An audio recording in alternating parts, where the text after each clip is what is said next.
అండగా నిలిచినారు మీరు.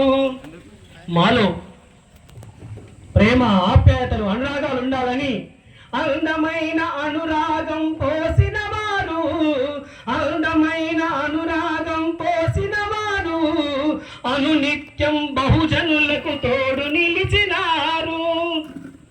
ఆలోచనతో అడుగులు వేసినారు మీరు, ఆకారం గంభీరం గరధీరులు. తోడైనారు, తోడు నీడైనారు, అందరికీ అండగా నిలిచినారు మీరు, అందరికీ అండగా నిలిచినారు మీరు. ఈరోజు విశ్వవిజేత గారు ఇచ్చిన తను ఎన్నెన్నో విశ్వవిద్యాలయాల్లో విద్యను అభ్యసించి అనేకమైనటువంటి ఉన్నతమైనటువంటి పదవులు అలంకరించాడు. ఉన్నతమైన చదువులు చదివినారు మీరు, ఉన్నతమైన చదువులు చదివినారు మీరు, ఉగ్గుపాల ఉద్యమాల బాటలేసినారు, ఊరు రాజనాలకు ఊపిరయ్యినారు, ఊడిగా పూచేష్టలను పారదోలినారు. తోడైనారు, తోడు నీడైనారు, అందరికీ అండగా నిలిచినారు మీరు. ఒకప్పుడు ఒక్కడే కావచ్చు, ఒకప్పుడు ఒక్కడే కావచ్చు, ఇప్పుడు వందల వేలు ప్రభంజనం, ఇప్పుడు వందల వేలు ప్రభంజనం. అతను శక్తి, అతను శక్తి ప్రభంజనం.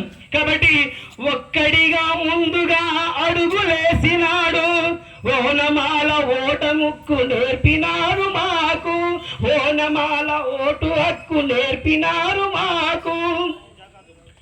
ఔషధమై ఒంటరితనమును మనలో దూరం చేసిన వాడు, ఔషధమై అండగా నిలిచినాడు మనకు, ఔషధమై అండగా నిలిచినాడు మనకు. ఎక్కడ రోగం ఉంటే అక్కడ వైద్యం. ఒక డాక్టర్ బాబాసాహెబ్ అంబేద్కర్, ఒక న్యాయవాది డాక్టర్ బాబాసాహెబ్ అంబేద్కర్, ఒక మార్గ నిర్దేశకుడు డాక్టర్ బాబాసాహెబ్ అంబేద్కర్. ఎక్కడ ఏ విధంగా వెతికితే అక్కడ ఆ విధంగా కనిపించే ప్రత్యక్ష దైవం డాక్టర్ బాబాసాహెబ్ అంబేద్కర్.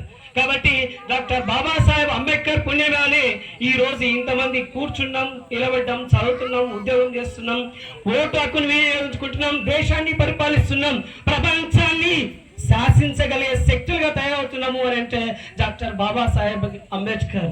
కాబట్టి ఆయనకు భగవంతుడు ఇచ్చినటువంటి తెలివితేటలని సర్వం సర్వం తన తుది రక్తము బిందు ఉపయోగించి ఈ దేశానికి వెన్నుముక్కై నిలిచినటువంటి వాడు. కాబట్టి ఇతని గురించి ఎంత చెప్పినా ఎంత పాడినా తనివి తీరనటువంటి మహానుభావుడు. కాబట్టి ముందుగా ఆయన చెప్పినటువంటి ముఖ్యమైనటువంటి మాటలు ఏంటిది అంటే, నన్ను విగ్రహాలలో పూజించకండి, నన్ను విగ్రహాలలో పూజించకండి, నేను విగ్రహాలలో నేను, నన్ను చదవండి, నా ఆచరణ పాటించండి, నా లక్ష్యాన్ని తీసుకెళ్ళండి, అప్పుడే ఈ దేశం భవిష్యత్తు బాగుంటుంది అని చెప్పేసి యువతను మేల్కొల్పిండు.